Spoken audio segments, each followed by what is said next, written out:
La prépa TSI, dont le sigle signifie Technologie et Sciences Industrielles, comme toutes les classes prépa scientifiques, est une formation en 2 ans après le bac. On y fait principalement des sciences industrielles, bien sûr, mais aussi des mathématiques et des sciences physiques.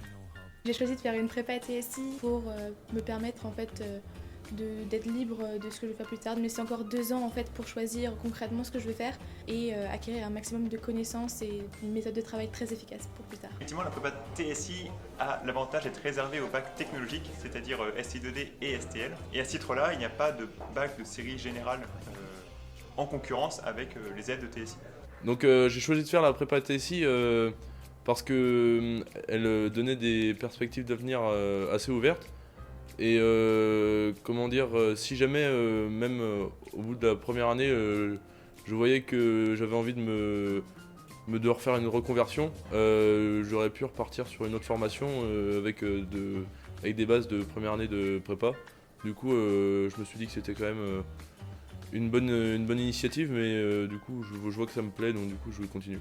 Quand on regarde les statistiques d'intégration, donc notamment le passage de première à deuxième année, 80 à 85% des étudiants justement passent. Ensuite, en deuxième année, les statistiques d'intégration en école d'ingénieur sont de 95%. Donc c'est plutôt pas mal. Je pense m'orienter vers une école d'ingé en BTP et en génie civil, donc soit le STP, ça ce serait la plus haute école, soit sinon une autre école en bâtiment ou en travaux publics.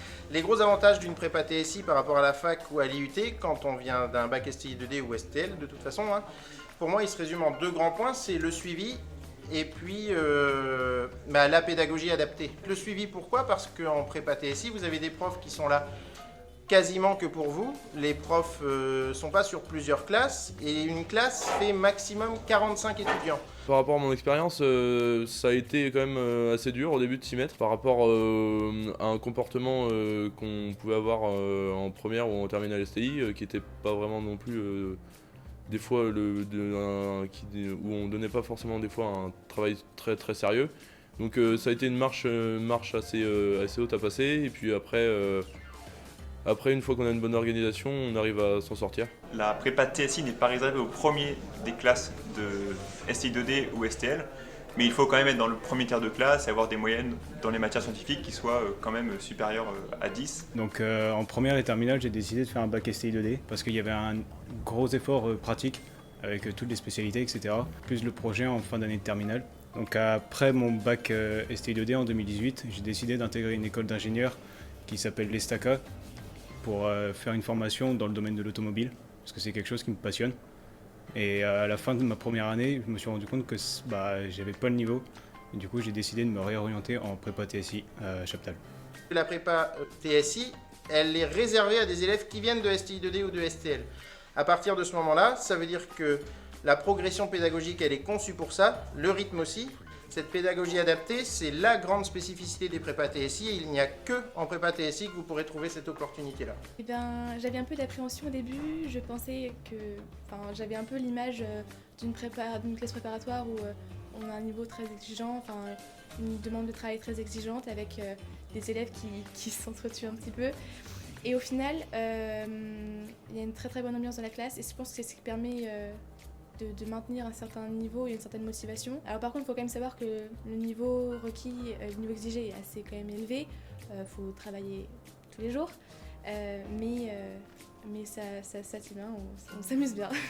Alors pourquoi choisir l'établissement Chaptal pour vos études ? Pour la convivialité, puisqu'on se représente souvent les classes prépa comme des classes de compétition. Or ici, ce n'est absolument pas le cas. Il y a une collaboration entre les étudiants pour préparer leurs oraux et préparer leur DM.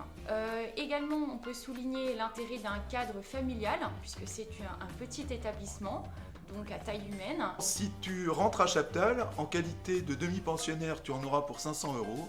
Si tu es interne, tu en auras pour 1 600 €, sans oublier l'inscription en parallèle à l'université qui est de 260 €.